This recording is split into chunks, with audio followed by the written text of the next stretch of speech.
मकर संक्रांति का पावन पर्व है। मैं पूरे प्रदेशवासियों को मकर संक्रांति की हार्दिक बधाई और शुभकामनाएं देता हूं। मकर संक्रांति का यह पर्व जगतपिता सूर्य की उपासना का पर्व है और स्वाभाविक रूप से इस चराचर जगत की प्रत्येक घटना भगवान सूर्य से जुड़ी हुई है। देश के अंदर अलग अलग क्षेत्रों में अलग अलग नाम और रूपों में पर्व मनाया जाता है। उत्तर भारत में खिचड़ी संक्रांति के रूप में, दक्षिण भारत में पोंगल के रूप में, पंजाब आदि में लोहड़ी के रूप में, असम आदि में बिहू के रूप में हम इस पर्व को मनाते हैं। बंगाल में, महाराष्ट्र में तिलवा संक्रांति के रूप में भी इसकी मान्यता है और इस अवसर पर बड़ी संख्या में श्रद्धालुजन पवित्र नदियों में, तालाबों में, सरोवरों में स्नान करके भगवान सूर्य को अर्घ्य दे करके भारत की सनातन धर्म की परंपरा के अनुसार दान आदि की क्रियाओं को संपन्न भी करता है। गोरखपुर में महायोगी भगवान गोरक्षनाथ जी को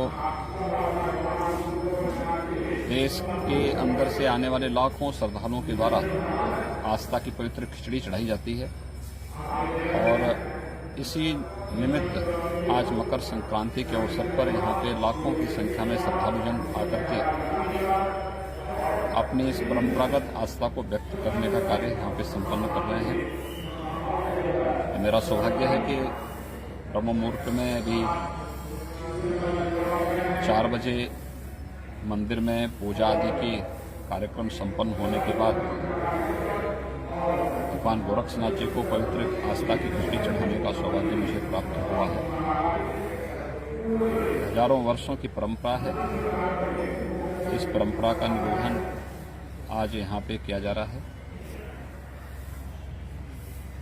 इस अवसर पे संगम तट पर प्रयागराज में और जहां भी पवित्र नदी सरोवर हैं उन सभी जगहों पर बड़ी मात्रा में श्रद्धालुजन स्नान आदि करके इस पूरे आयोजन में शामिल होते हैं।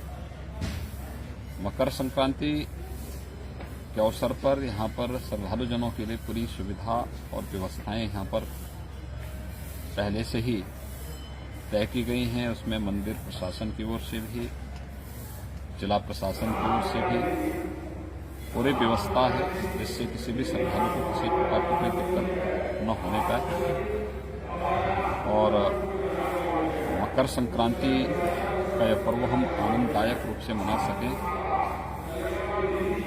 ये जगतपिता सूर्य की उपासना का पर्व तो है ही,